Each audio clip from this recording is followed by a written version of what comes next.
وسلم عبده ورسوله نبي المكارم الأخلاق الموصوف وبالكمال الأوصاف المنعوت فقد قال الله تعالى في كلامه المجيد وفي الفرقانه الحميد أعوذ بالله من الشيطان الرجيم بسم الله الرحمن الرحيم هو الذي خلق لكم ما في الأرض جميعا وقال الله تعالى في آية أخرى تولج الليل في النهار وتولج النهار في الليل وتخرج الحي من الميت وتخرج الميت من الحي وترزق من تشاء بغير حساب সকলে প্রাণ খুলে গলা ছেড়ে উচ্চ রবে আওয়াজ তুলে বলুন আল্লাহু আকবার। হয়নি, আমি যেরকম আশা করছিলাম আমার আশা মতো আওয়াজ আপনাদের কণ্ঠে ওঠেনি। আল্লাহর নামের আওয়াজ তুলতে আপত্তি আছে কার কার? একটু হাত তোলেন তো দেখি। প্রথম, আল্লাহর নামের আওয়াজ তুলতে, আল্লাহু আকবার বলতে আপত্তি আছে কার কার? আলহামদুলিল্লাহ, আপত্তি নাই। তা আপত্তি যখন নাই, যে আল্লাহ সাত করে সৃষ্টি শ্রেষ্ঠ করে এই পৃথিবীতে আমাদের পাঠিয়েছেন, যে আল্লাহর আসমানি সেরা শ্রেষ্ঠ কিতাব, কিতাবটির নাম হলো আল কোরআন। সেই কোরআনে পাক থেকে দুটি সেন্টেন্স, বাক্য, আয়াত আমি আপনাদের কাছে পরিবেশন করেছি।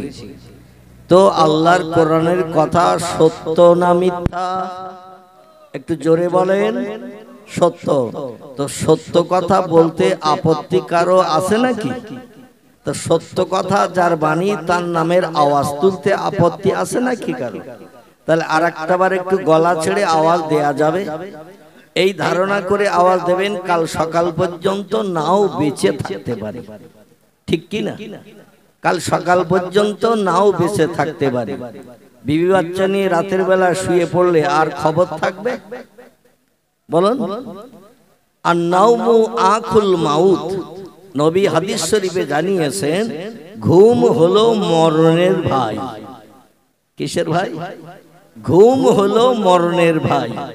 অতএব ঘুমিয়ে পড়লাম মানে মরে গেলাম। আল্লাহ যদি আমাদের হুঁশ ফিরিয়ে না জাগায় ঘুম থেকে, আর বিবি বাচ্চার মালিক হতে পারবো? জাগা জমির মালিক হতে পারবো? ঘর বাড়ির মালিক হতে পারবো? ঘুম যদি না ভাঙে, কত মানুষ রাতে শুয়ে পড়ে, সকালে আর খবর নাই। এরম ঘটনা ঘটে না? ঘটে না? রাতের ভিতরে কখন মরে গেছে বাড়ির কেউ খবরও রাখে না। এখন আল্লাহ আমাদের মরণ দিনে রেখেছে কি রাতের বেলা রেখেছে আমরা কি জানি? আমরা জানি না। আল্লাহ তকদিরে যেটা রেখেছেন সেটাই আমাদের নসিবে জুটবে। আর এটা যদি আমরা জানতে পারতাম তাহলে আগে থেকে সতর্ক হতাম না? হতাম না? হ্যাঁ, খিচড়ি বেশি করে খেতে হতো। আচ্ছা, যাই হোক, রাসূল পাক সাল্লাল্লাহু আলাইহি ওয়াসাল্লাম বলছেন আত-তাকদীরু লা ইয়ারুদ্দু ইল্লা বিদুআ। নবী বলছেন যার ভাগ্য নসিবে আল্লাহ যেটা রেখেছেন সেটা তার নসিবে জুটবেই জুটবে, তবে তাকে খবরটা জানানো হয় না। ও বান্দা যদি জানতো তাহলে মরণের হাত থেকে নিষ্কৃতির জন্য আলাদা চিন্তা ভাবনা করতো না? কি আলাদা চিন্তা ভাবনা করতো কি না, যে আজরাইল যেন আমারে ধরতে না পারে, প্রাণনাশ করতে না পারে।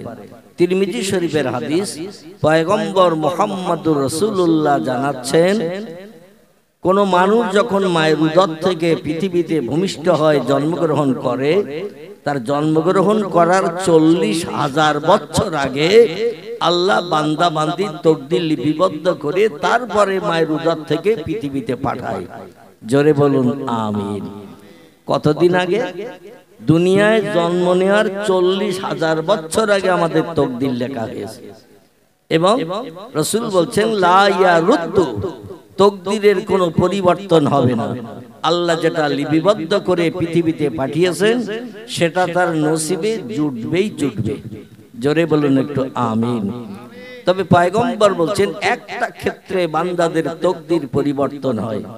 কথা বললাম, একটা ক্ষেত্রে বান্দার তকদির পরিবর্তন হয়, ভাগ্যে যেটা আল্লাহ লিখে দিয়েছিলেন সেটার ওলট পালট হয়। সেটা হলো ইল্লা বিদুআ।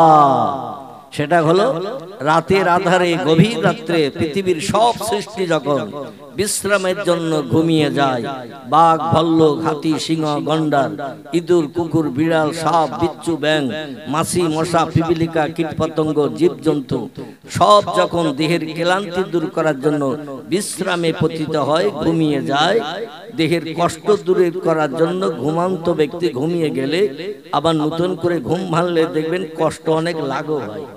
ঠিক কি না? ঘুম থেকে উঠলে অনেক কষ্ট লাঘব হয়, শরীরে ব্যথা অনেক কম হয়ে যায়।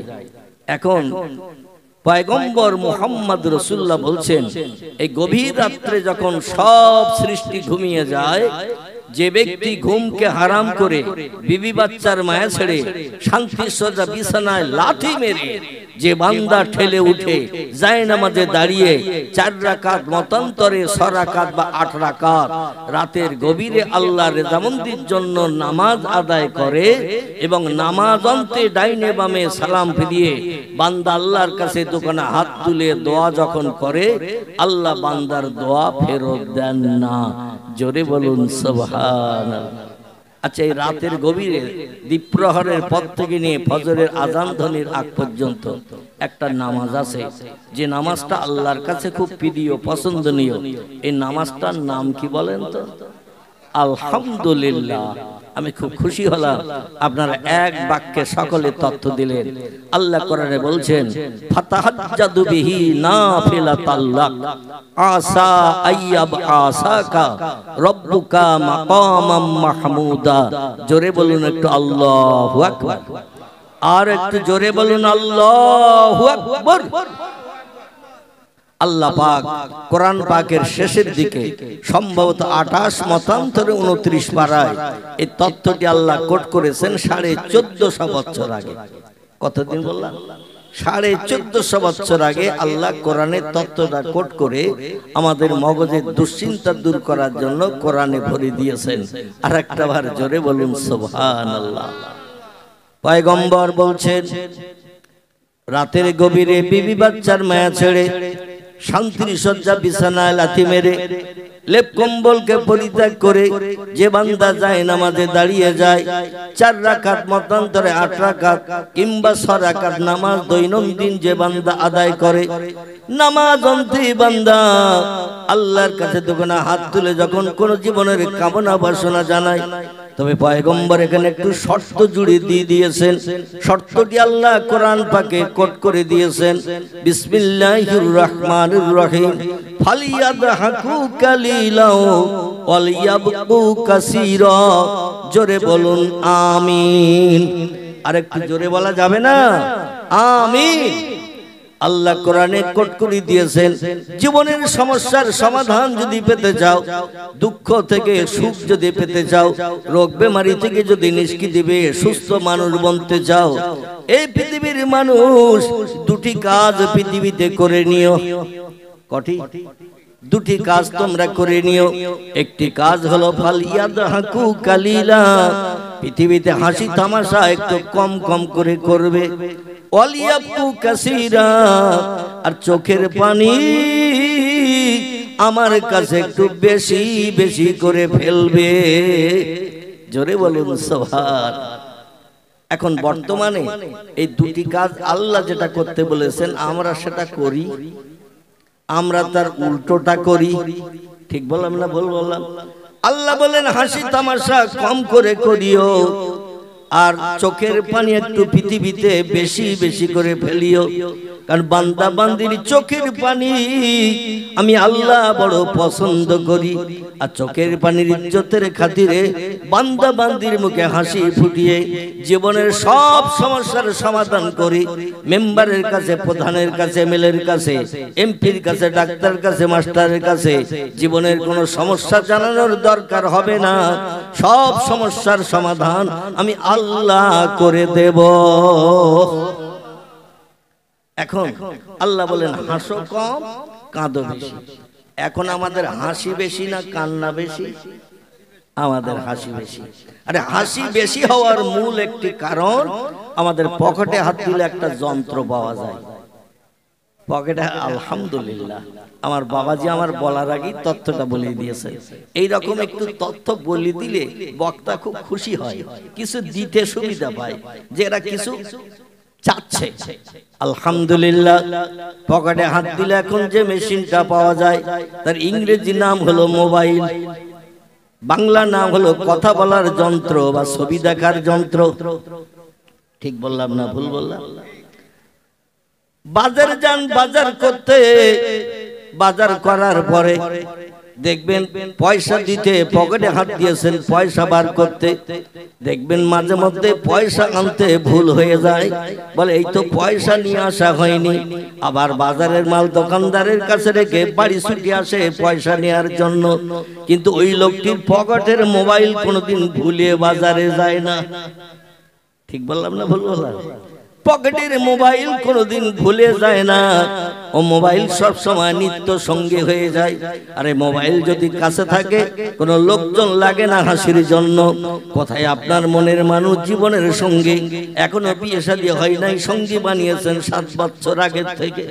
এখানে অবশ্য এরকম হয় না গোবিন্দ, হয়? আমি তো মনে করছিলাম এদিকে বোধহয় ওরকম হয় না। বিয়ে শাদী এখনো হয়নি, প্রেমিক প্রেমিকার কথোপকথনের জন্য দেখবেন বাড়ির মানুষ সব খেয়ে দিয়ে শুয়ে পড়েছে বিশ্রামের জন্য, আর মোমেনার তখন অ্যাকশন খেলা শুরু হয়েছে। আব্দুর রহমানের মিন্টু পিন্টুর খেলা শুরু হয়ে গেছে। রাত প্রহর থেকে নিয়ে ফজর পর্যন্ত, ভোর পর্যন্ত সারা রাত দু চোখের পাতা এক জায়গায় হয়নি। মনের মানুষের সঙ্গে অ্যাকশন চলছে সারা রাত। আবার কোম্পানি একটু সুযোগ করে দিয়েছে, গভীর রাত্রে ফোন করলে খরচা কম। গভীর রাত্রে ফোন করো, প্রেম প্রীতির ভালোবাসা কারো তরো তৈরি করো। প্রয়োজনে কথা বলতে বলতে মনের মানুষকে নিয়ে দীঘার সমুদ্র সৈকতে হাইজ্যাক করে উড়িয়ে নিয়ে যাও, মুকুটমণিপুরে নিয়ে যাও, দার্জিলিং দেখতে নিয়ে যাও, 2 দিন 5 দিন লজ ভাড়া করে থাকো। চরিত্রকে জলাঞ্জলি দিয়ে পশুর মতো আদর্শ নিয়ে 10 দিন পরে বাড়ি ফিরে এসো। এদিকে অবশ্য ঘটে না। এই ঘটে নাকি? একটু হ্যাঁ করবেন তো নাকি? সব জায়গায় এখন ঘটছে এই রকম চরিত্রহীন যুবক যুবতী রাতের বেলা রাত জেগে যদি নামাজ আদায় করে, এদের দোয়া কি কবুল হবে? হবে? কোনদিন হবে না। রাসূল বলছেন যার চরিত্র নাই তার কিচ্ছু নাই। আল্লাহ নবী বলছেন আরবাউ ইযা কুন্না ফিকা ফালা আলাইকা মা ফাতাকা বিনহু হিফজুল আমানাতি ওয়া সিদকুল লিসান ওয়া ইফাতুন ফি তুমাতিন ওয়া হুসনুন খলিকা কামা ক্বালা আলাইহিস সালাতু ওয়াস সালাম। চিল্লায়ে বলুন একটু আল্লাহু আকবার। বিশ্ব নবী সোনার জবানিতে ১৫০০ বছর আগে জানিয়ে দিয়েছেন, ও আমার সাহাবায়ে কেরাম, ও আমার উম্মত মণ্ডলীরা, আমি মুহাম্মদ রাসূলুল্লাহ একটি সত্য তত্ত্ব তোমাদের জন্য দিয়ে গেলাম। বাস্তব জীবনে আমার তত্ত্বটা জীবনের সঙ্গে প্রতিফলিত করবে, আমল করবে, দেখবে জীবনের সব সমস্যার সমাধান হয়ে যাবে। সমস্যা সমাধানের জন্য পৃথিবীর কোনো মানুষের কাছে হাত পাতার দরকার থাকবে না, আল্লাহই তোমার জন্য যথেষ্ট হয়ে যাবে। সাহাবীরা বললেন, মা হিয়াল আরবা ইয়া রাসূলুল্লাহ, ওই চারটি জিনিস কি কি যেটা আমল করলে আল্লাহকে আপন বানানো যাবে, জীবনের সব সমস্যার সমাধান মাহবুদের দরবার থেকে পাওয়া যাবে, মাহবুদের তরফ থেকে পাওয়া যাবে। আমল চারটি কি কি একটু বলুন। রাসূল প্রথমে বললেন, আরবাউ ইযা কুন্না ফিকা ফালা আলাইকা, ও আমার উম্মতেরা, যদি চারটি জিনিস জীবনের সঙ্গে প্রতিফলিত করো, আমল করে চলো, ফালা আলাইকা, আর কোন জিনিসের প্রয়োজন তোমাদের হবে না। মা ফাতাকা মেনহু, ওই চারটি জিনিস তোমাদের জন্য সংসার জীবনে সুখ ভোগের জন্য, বিবি বাচ্চাকে নিয়ে আনন্দের সুখে ঘর কন্যা করার জন্য যথেষ্ট হয়ে যাবে। জোরে বলুন একটু সুবহানাল্লাহ। সাহাবীরা বললেন, ইয়া রাসূলুল্লাহ, ওই চারটি জিনিস কি কি একটু বলুন।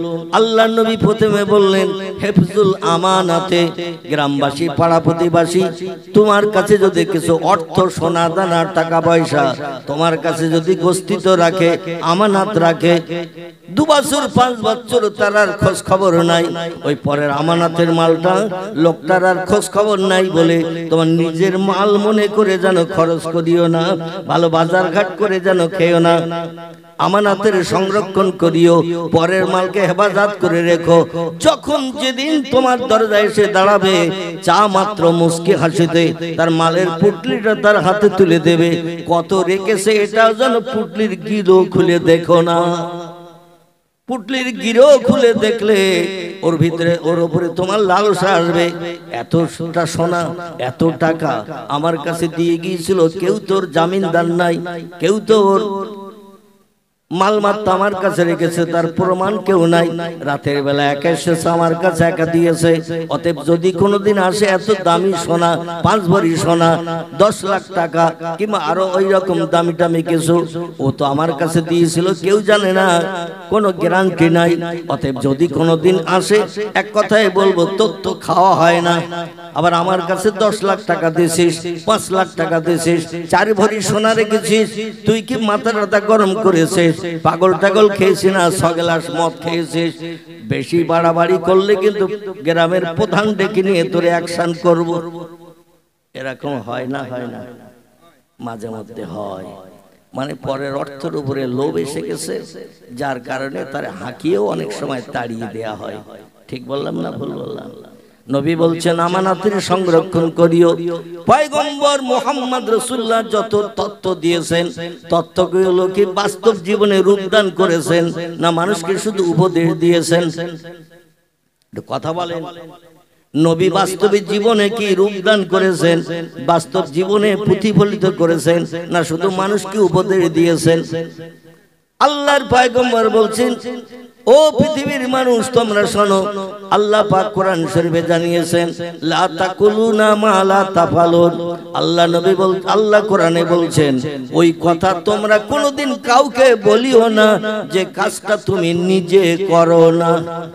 লেমা তাকুলুনা মা লা তাফালুন, যে কাজটা তুমি নিজে করো না, ওই কাজের উপদেশ যেন কাউকে দিও না। কারণ যে কাজ তুমি করো না, ও কাজের উপদেশ অপরকে দিলে কোনদিন উপদেশ তারা গ্রহণ করবে না। পয়গম্বর মুহাম্মদ রাসূলুল্লাহ জীবনের 53 বছর বয়সে, কথা বললাম, জীবনের 53 বছর বয়সে আল্লাহর হুকুম তামিল করে মক্কা নগরী থেকে উত্তর দিকে 650 কিলোমিটার রাস্তা, মাইলে 400 মাইল রাস্তা, পাহাড়ের পর পাহাড় টপকি মক্কা মুকাররমা থেকে একটি দেশে হিজরত করে চলে গিয়েছিলেন। আল্লাহ হুকুম করেছিলেন তাই। ও আমার হাবিব, 13 বছর ধরে মক্কাবাসীদের কাছে আমার একাত্মবাদের দাওয়াত দিতে যে, কলেমার কথা বলতে যে, মক্কাবাসীর অত্যাচার উৎপীড়ন নির্যাতন আপনার উপরে করেছে, এত পাথর আপনারে মেরেছে, সারা দেহটা বসন্তের দাগের নাই দগদগে ঘা হয়ে গেছে। দেহের এমন কোন জায়গা নাই যেখানে পাথরের আঘাত হয় নাই, রক্তে লাল হয়ে গেছে দেহ, মাঝে মাঝে বেহুশ পর্যন্ত হয়ে গেছেন। আমি আল্লাহ আপনাকে হুশ ফিরিয়ে দিয়েছি, আপনাকে আবার সম্বিত দিয়ে দিয়েছে। ও হাবিব, আর মক্কাবাসীর অত্যাচার আমি আল্লাহ সহ্য করতে পারছি না। তার কারণ হলো আপনি যখন অত্যাচারে জর্জরিত হন, আমার কাছে শুধু বলেন আল্লাহ ওরা যত আমারে মারে মারুক, যত গালি দেয় দিক, যত অত্যাচার করে করুক, আল্লাহ আমাকে একটু ধৈর্য দাও, আমি যেন অধৈর্য প্রকাশ না করি, আমি যেন সবর এখতিয়ার করে আমার জীবনের শেষ দিন পর্যন্ত আরশ পাকের একত্ববাদ ভাষা, যার পবিত্র নাম হলো কলেমা শরীফ, ওই কলেমা শরীফের দাওয়াত দিতে দিতে পৃথিবীর মোহমায়া ছেড়ে যেন চলে যেতে পারি। একটু জোরে বলুন সুবহানাল্লাহ, নারায়ে তাকবীর। আল্লাহ বলেন হাবিব, আর কতদিন তুমি ধৈর্য ধরে আমার কলেমার দাওয়াত দিতে যে এইভাবে মার খাবে? আবু জেহেলের কাছে, আবুল আহাবের কাছে, উমাইয়া বিন খালফের কাছে, আবু সুফিয়ানের কাছে, উতবার কাছে, উতাইবিয়ার কাছে, ইকরামার কাছে, ও আমার হাবিব নাজ্জারের কাছে, এমন করে ওলীদ বিন মুগিরার কাছে, আর কত মার তুমি খাবে? আমি আল্লাহ তোমার মার সহ্য করতে পারছি না। হাবিব, মক্কা নগরীতে থাকলেই ওরা মারবে, কারণ ইতিমধ্যে আপনার নামে বাজে বাজে মন্তব্য করেছেন। আপনি হলেন বাপ খেগো, আপনি হলেন মা খেগো, আপনি হলেন হাটখুড়ো, আপনি হলেন এমন করে রাখাল, আপনি হলেন এমন করে মূর্খ, বিভিন্ন ধরনের অপবাদ। বিশ্ব নবী কলেমার দাওয়াত দিতে গেলেই তারা বলতো তুমি মূর্খের বেটা মূর্খ, কারণ তুমি জীবনে স্কুলে যাও নাই, কলেজ চোখে দেখো নাই, বিশ্ববিদ্যালয়ে চৌকাট পার হও নাই, খাতা কলম দিলে তুমি কিছুই লিখতে পারো না, বই দিলে তুমি কিছুই পড়তে পারো না, তুমি সাহিত্য রচনা করো নাই, তুমি কবিতা লেখো নাই, আমরা কিন্তু সব কাজে বড় পটু। শুধু তাই নয়, মোহাম্মদ আমার আসমানি 3 কিতাবের হাফেজ আছি, তৌরাতের হাফেজ আছি, জব্বুরের হাফেজ আছি, ও মোহাম্মদ ইনজিলের হাফেজ আছি। শুধু হাফেজ নয়, ওই কিতাবের পূর্ণ জ্ঞান আমাদের ভিতরে আছে। তোমার তো আসমানি কোনো কিতাবের জ্ঞানটা নাই। ও মোহাম্মদ, এইজন্য আমাদের সঙ্গে তুমি দ্বন্দ্ব করবে, আবার তুমি বলে ইন্নামা বুইস্তু মুআল্লিমান, আল্লাহ পাক আমাকে तमाम বিশ্ববাসীর শিক্ষক করে, টিচার করে, প্রফেসর করে এই পৃথিবীতে আমাকে পাঠিয়ে দিয়েছেন। অতীতকালে আমার মতো জ্ঞানী কেউ ছিল না, বর্তমান কালে নাই, ভবিষ্যতেও কোনো আন্ডা বাচ্চা হবে না। জোরে বলুন একটু সুবহানাল্লাহ। বলে মোহাম্মদ, তোমার কোনো জ্ঞান গম্য কিছু নাই, কোনো কিতাবের জ্ঞান ভিতরে নাই, লিখতেও পারো না, পড়তেও পারো না, কোনো সাহিত্য তুমি রচনা করনি, কোনো কবিতা তুমি লেখনি, আমরা কিন্তু অনেক গুণে গুণান্বিত। আবার তুমি বলছো ইন্নামা বুইস্তু মুআল্লিমান, আমি तमाम বিশ্ববাসীর শিক্ষক হয়ে, টিচার হয়ে, প্রফেসর হয়ে, অধ্যাপক অধ্যক্ষ হয়ে এসেছি। আমার মতো জ্ঞান অতীতে কারো ছিল না, বর্তমানেও নাই, ভবিষ্যতেও হবে না। কেমন তুমি জ্ঞানী? আমাদের কাছে পরীক্ষা দিতে হবে, মুখে শুধু বললে হবে না। রাসূল বলেন আল্লাহ পাক যে আসমানি কিতাব আমার কাছে পাঠিয়েছেন, ও কিতাবটাকে আমি বাস্তব রূপ দান করে তারপর আপনাদের কাছে আমি প্রকাশ করি। আমি নিজে আমল না করে কোনোদিন বাড়তি কথা কাউকে বলি না। আমার ভাইরা, বিশ্ব নবী মোহাম্মদ রাসূলুল্লাহ এই হাদিস শরীফের 4টি আমলের ভিতরে একটি আমলের কথা বলেছেন, আমানতের সংরক্ষণ করবে, আমানতের খেয়ানত করবে না, পরের মালকে নিজের মাল মনে করে যেন বাজার করে খাবে না, নিজে আত্মসাৎ করবে না। পয়গম্বর মোহাম্মদ রাসূলুল্লাহকে 53 বছর বয়সে আল্লাহ পাক রব্বুল আলামিন এই মাসের আগের যে মাসটি চলে গেল, ওই মাসটির নাম ছিল রজব। কি নাম বলেন? রজব মাস। রজব শব্দের বাংলা অর্থ হলো বধির বা কালা। আমার ভাইরা, আল্লাহ বধির কালা করে মাসটা পৃথিবীতে পাঠিয়েছেন। 1 মাস এই পৃথিবীতে বান্দার সঙ্গে থেকে রজব মাস যখন আসমানে চলে যাবে, নতুন মাস আবার শুরু হবে। পশ্চিম দিকে সন্ধ্যার পরে যখন নতুন চাঁদ দেখা দেবে, নতুন মাস শুরু হবে। সেই মাসটির নাম হলো শাবান। কি নাম? শাবান। জীবনের পাপ মুক্তির মাস। আল্লাহ পাক আমাদের গুনাহ রাশিকে maaf করে দিয়ে এই মাসে যে বান্দা বেশি বেশি করে আল্লাহর ইবাদত বন্দেগী উপাসনা করবে, আল্লাহকে রাজি করবে, খুশি করবে। ওয়াকিমুস সালাত ওয়া আতুজ যাকাত। যারা মুয়াজ্জিনের আযান শুনে দুনিয়ার সব কাজে লাথি মেরে দিয়ে বিবি বাচ্চার সঙ্গে গল্প গুজব পরিত্যাগ করে দোকানদারের শাটার টেনে দিয়ে কিংবা দোকানে কাউকে বসিয়ে রেখে মসজিদে জামাতে যে শরীক হলো, সেই ওয়াক্তের নামাজটা আদায় করলো এবং আতুজ যাকাত সারা বছর খেয়ে দিয়ে যে অর্থটা উদ্বৃত্ত থাকবে দেনাদুনি বাদ দিয়ে এর শতকরা 2.5 টাকা করে গরিবের হক আমি প্রত্যেকটি ধনিক ব্যক্তির টাকার ভিতরে গরিবের হক ঢুকিয়ে দিয়ে দিয়েছি। এই যাকাতের টাকা আদায় না করে নিজের বিবি বাচ্চা নিয়ে যদি ভক্ষণ করে, আমার কোরআনকে অমান্য করলো, কোরআনের নির্দেশকে লঙ্ঘন করে দিল, এদের ঠিকানা হবে জাহান্নাম। কি হবে? কোরআনে যে সমস্ত আল্লাহ তত্ত্বগুলো আমাদের বাস্তব জীবনে রূপদানের জন্য কোট করে দিয়েছেন, এগুলো ইসলাম শরিয়া থেকে বলা হয় ফরজ। কি বলা হয়? নামাজ পড়া, রোজা রাখা, হজ করা, যাকাত দেওয়া, গরিব এতিমের হক ফাঁকি দিয়ে না খাওয়া, কোনো মানুষের প্রাণ নাশ না করা, কোনো মানুষের অর্থ আত্মসাৎ না করা, কোনো ব্যক্তির প্রাণ নাশ করে বিবি বাচ্চাদের বিধবা এতিম না বানানো, এই কাজগুলো হলো ফরজ কাজ, আল্লাহর কোরআনের নিয়ম নীতি বিধান। এগুলোকে আমরা যারা লঙ্ঘন করব, কোরআনের মর্যাদা দেব না, আমাদের ঠিকানা হবে কোথায়? জাহান্নাম। যদি বলেন হোয়াট ইজ দ্য ডকুমেন্ট, তাহলে একটা ছোট্ট আয়াত চিরকুটি আপনাদের কাছে তুলে ধরি। সূরা বাকারায় আল্লাহ 1450 বছর আগে কোট করেছেন, বিসমিল্লাহির রহমানির রহিম, ইন্নাল্লাযীনা কাফারু ওয়া কাযযাবু বিআয়াতিনা উলাইকা আসহাবুন নারি হুম ফিহা খালিদুন। জোরে বলুন একটু আল্লাহু আকবার। আল্লাহ বলছেন, পৃথিবীতে যারা আমাকে স্রষ্টা বলে মান্যতা দিল না, আমার উপরে ঈমান আনলো না, আমি আল্লাহ একজন মালিক আছি तमाम বিশ্ব ব্রহ্মাণ্ডের, এটা দুনিয়ার নিদর্শনগুলো দেখার পরেও যারা আমারে স্রষ্টা বলে মানল না, ও বান্দা বান্দিরা আমারে স্রষ্টা বলে মানতে পারবে, চিনতে পারবে একটা কাজ করলে। আল্লাহ কোরআনে বলছেন, কুল সিরু ফিল আরদে ফানজুর কাইফা কানে আকিবা। ঘরের বারান্দায় বসে থাকলে আমি যে একজন মালিক আছি চিনতে পারবে না, বুঝতে পারবে না। দুনিয়ার জমিনে মাঠে যাবে, কাজ করবে, বাড়ি আসবে, খাবে, আর গোপ্র সাপের মতো নাকের আওয়াজ করে ফসফস করে ঘুমাবে।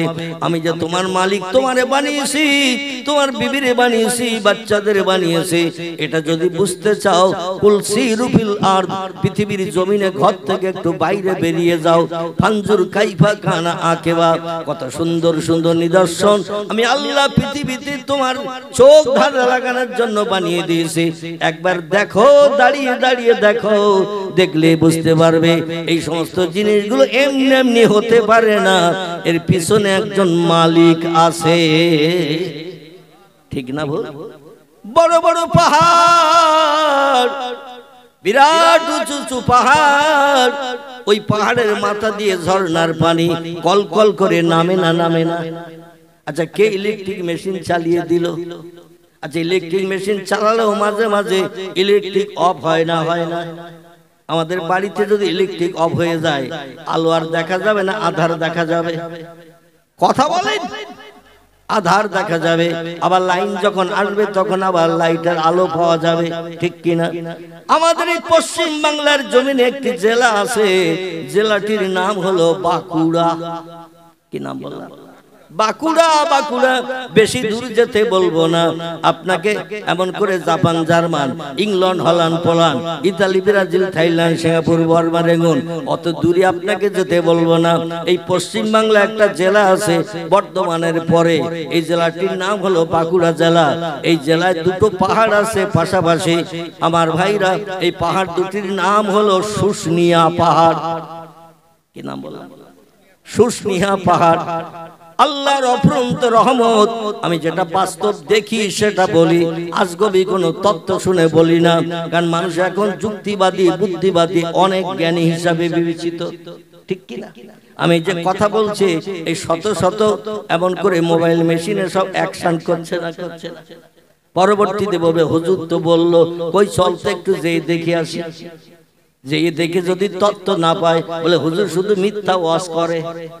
বলবে না, বলবে না, মিথ্যা ওয়াজ করে। এই জন্য আপনাদের অনুরোধ করব, আল্লাহ যে আছেন নিদর্শন দেখার জন্য। বাঁকুড়া জেলায় দুটি পাহাড় আছে পাশাপাশি, এই পাহাড় দুটির নাম হলো শুশুনিয়া পাহাড়। যখন যেদিন ইচ্ছা আপনি যাবেন, ইলেকট্রিক লাইন 24 ঘন্টা কোনোদিন অফ হয় না। অটোমেটিক ওই পাহাড়ের গুহার ভিতর থেকে কল কল কল কল করে পানি নিচের দিকে নামছে। মানুষের পিপাসার পানি, গোসলের পানি, খাওয়ার পানি, নিজের প্রয়োজনীয় পানি, সব ওই ঝর্ণার পানি, পাহাড়ের পাথরের ভিতর থেকে স্বচ্ছ পানি, মিনারেল ওয়াটার পানি, যে পানির ভিতরে কোনো আর্সেনিকের নাম গন্ধ নাই, কোন রকম জীবাণু পয়জন নাই। মানুষ শুধু ওই নালা দিয়ে যে পানিটা আসছে পাহাড়ের ভিতরে দিয়ে, একদিন দুদিন নয়, 1 বছর 2 বছর নয়, হাজার হাজার বছর ধরে অটোমেটিক 24 ঘন্টা কলকল করে পানি নামছে। ইলেকট্রিক মেশিন বন্ধ হয়ে যায় ইলেকট্রিক লাইন না থাকলে, কিন্তু ওই মেশিনটা চালু করেছেন কে? একটু জোরে বলুন আপনারা। ওই মেশিনটা চালু করেছেন তিনি, যিনি বলছেন খলাকাস সামাওয়াতি ওয়াল আরদ। ও বান্দা বান্দিরা, মাথার দিকে তাকিয়ে দেখো, ওই যে নীল আকাশ দেখতে পাওয়া যায়। তাম পৃথিবী আমি সের গেছি সামিয়ানার মতো নীল আকাশ দিয়ে। কোন দেশে কোথায় কটা প্লেয়ার খুঁটি দিয়ে ওই আকাশ থেকে দয়া রয়েছে, একটু তত্ত্ব জেনে এসো। আজকের এই সামেনা টানা হয়েছে না, মাথার উপর থেকে কুয়াশা যাতে না পড়ে, না ভিজে যায়। এখন শীতকালীন সময় আকাশ থেকে রাতের বেলা কুয়াশা আসে না, তাই কুয়াশা থেকে নিষ্কৃতি